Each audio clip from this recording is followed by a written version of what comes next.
Señoras y señores, muy buenas noches, bienvenidos a Somos Nosotros.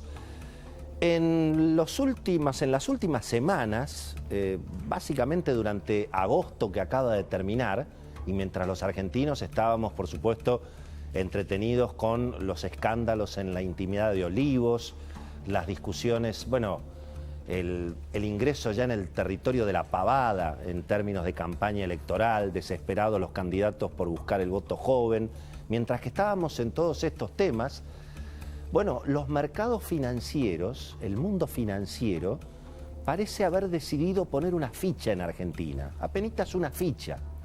Hemos visto, por ejemplo, que en agosto las acciones argentinas de las empresas argentinas, que por supuesto se habían destruido en su valor. Hoy la valuación de las empresas argentinas es casi 4 veces menos que lo que ocurría antes de que Mauricio Macri perdiera las PASO en el 2019. Ha habido una destrucción de valor muy fuerte. Pero en agosto, el mes que acaba de terminar, las acciones argentinas en promedio subieron 20% en Estados Unidos, 20% en dólares. Hubo incluso acciones, por ejemplo el caso de Edenor, que prácticamente llevan 60% de suba en 15 días. De modo que evidentemente ahí parecería que hay alguna apuesta, insisto, a poner una ficha en Argentina. Los bonos de la deuda que venían derrumbados hace meses, bueno, subieron entre 5-7% en agosto. Hoy el riesgo país por primera vez perforó los 1.500 puntos. ¿Qué es lo que está pasando?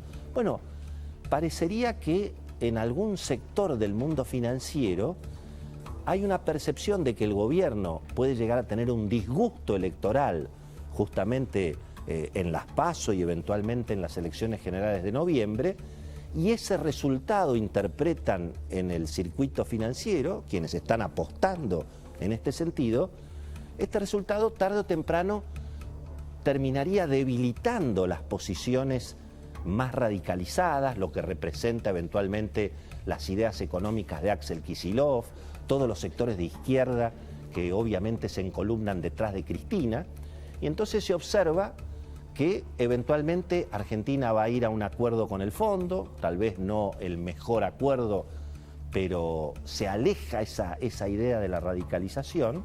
Los mercados le creen a las encuestas. En el 2019 se perdieron fortunas de dinero porque, bueno, se apostaba a una continuidad de Mauricio Macri, a que en todo caso iba a haber una especie de empate, que Macri después la podía levantar en una segunda vuelta, y por supuesto las cosas fueron completamente distintas.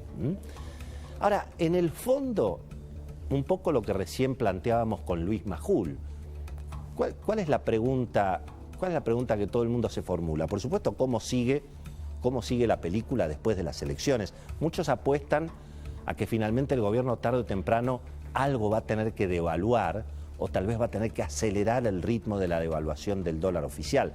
Pero con eso evidentemente no alcanza para recomponer la confianza. Y por lo tanto la discusión es, bueno, en definitiva, ¿cuál va a ser la decisión que tome Alberto Fernández? ¿Cuánto peso va a tener Cristina en esa decisión? Hemos visto que en estos primeros 2 años de Alberto, el peso de Cristina en decisiones, bueno, digamos, centrales de la cuestión económica, de la cuestión sanitaria, fueron bastante evidentes. Casi el plan económico de Alberto Fernández es peor que el de Cristina y Kicillof. Hay más cepo, más impuestos, más controles de precios, obviamente mucho más inflación, más pobreza, más desempleo. Una versión casi todavía más estatista que lo que fue la versión de Cristina en el 2011-2015. Cristina tenía, por supuesto, más resto, tenía más reservas en ese momento. Entonces la pregunta es, en definitiva, bueno, ¿se queda Guzmán? ¿Se va a un acuerdo con el fondo? ¿Finalmente llega Redrado, como algunos creen, en el marco de, bueno, una autorización que habría dado Cristina, incluso mirando la relación de Máximo Kirchner con Sergio Massa, explorar un acuerdo político? de eso vamos a hablar esta noche. Beto Valdés tiene información sobre ese tema. Se está explorando un acuerdo político entre las llamadas palomas de un lado y otro de la grieta por si la situación económica se complica. Y además, ese acuerdo político, en definitiva, ¿qué va a hacer? ¿Subir los impuestos? En 35 años que hago periodismo económico, nunca vi un acuerdo político para bajar los impuestos, para achicar el gasto de la política. En general, los acuerdos son para repartir todavía más dinero que se le saca al sector privado. Hay una terna de ministros o de futuros ministros de Economía que está circulando, pero la pregunta está formulada. En definitiva, Cristina va a elegir seguir respaldándose en las ideas económicas más intervencionistas, más estatistas. ¿Cuáles son las soluciones que se proponen, bueno, a la bola de nieve de pesos que está dando vuelta? ¿Va a elegir otra vez Cristina por Kicillof, como eligió en su momento en el 2013? Perdió las elecciones en el 2013, perdió en el 2015, perdió en el 2017. ¿Será eventualmente el momento de la llegada de Martín Redrado? Muy difícil en este momento un acuerdo político. Y en definitiva, ¿quién es el que garantiza un acuerdo con el fondo si no es Martín Guzmán? Son las preguntas que obviamente se están formulando y tienen que ver con algo, me parece, un poquito más profundo, que a mí también me interesa plantear hoy en este programa, que es en definitiva si efectivamente el gobierno tiene un tropiezo en las elecciones, como dicen las encuestas. Hay que ver cómo vota la gente, hay que ver cómo se fiscaliza la elección, hay que ver cómo impacta el hecho de que menos gente vaya a votar o que más gente vote en blanco. Eso objetivamente beneficia siempre al ganador y se presume que eso beneficia al gobierno, porque en todo caso muchos creen que los que están desencantados con Alberto Fernández, y bueno, tal vez no van a votar en estas PASO, no necesariamente irían a votar por un opositor. Son todas las cuestiones que habrá que medir, por supuesto, cuando llegue el momento de contar, definitivamente de contar los votos. Pero la pregunta es, si efectivamente el gobierno tiene un disgusto en las elecciones, ¿la responsabilidad es solamente de Alberto Fernández?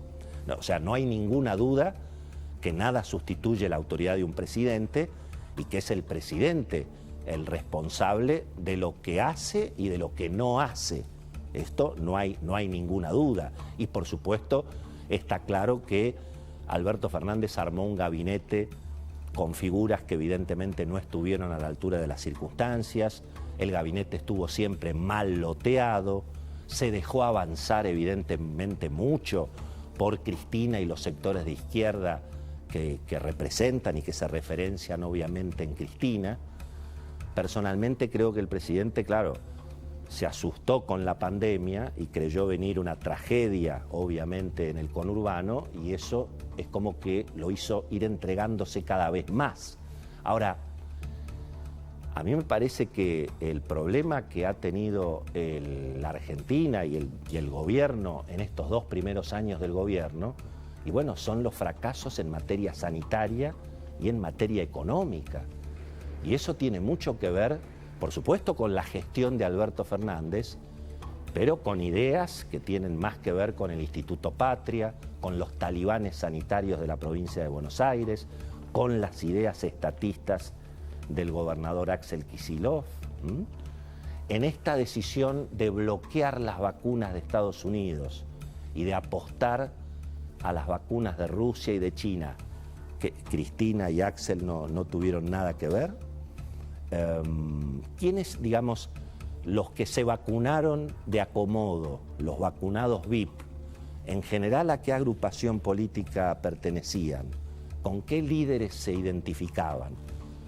Los dirigentes gremiales docentes que cerraron los colegios, ¿con qué agrupación política se identifican? ¿A qué líder político en todo caso responden? Es decir, y ese es un tema que tiene mucho que ver con lo que viene, Porque en definitiva, ¿qué es lo que está perdiendo Alberto Fernández? Está perdiendo el voto blando, el voto que lo acompañó porque él dijo en la campaña electoral que no iba a ser Cristina.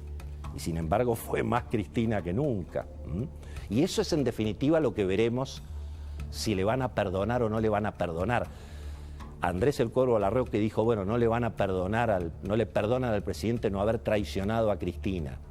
La pregunta es si el presidente traicionó a los que lo votaron o a una parte importante de quienes lo votaron en el 2019 y que lo votaron porque él dijo que no iba a ser Cristina. Decir una cosa y hacer otra, como en la foto del cumpleaños de Olivos. Bueno, obviamente todo eso es lo que se va a medir ahora en las elecciones. La maestra enajenada que le gritaba a los alumnos, ¿a quién defendía? ¿A Cristina o a Alberto?